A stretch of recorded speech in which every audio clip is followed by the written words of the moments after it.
Большинство людей склонны думать, что лучший отдых и место для проживания своих чад летом в селе у бабушки. Там нет повышенной загрязненности воздуха, городского шума и других факторов, негативно влияющих на физическое развитие детей. Дети в селе могут в волю играть, наслаждаться детством и жить в гармонии с окружающей средой.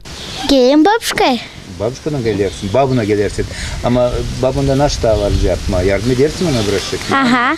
Nasıl yapar? Bulaşıkları yıkarım. Da.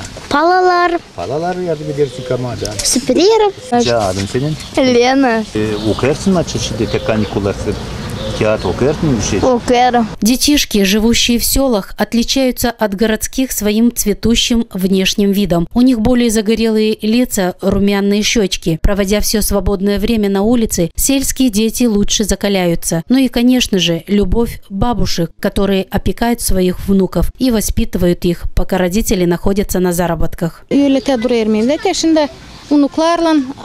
Я больше времени провожу дома, вот воспитываю своего внука. Родители уехали на заработки в Турцию. Что делать? Для них стараемся. По-другому помочь не можем своим детям. Хотя бы вот так необходимо помогать. Смотрим внуков, а они пускай зарабатывают себе на жизнь.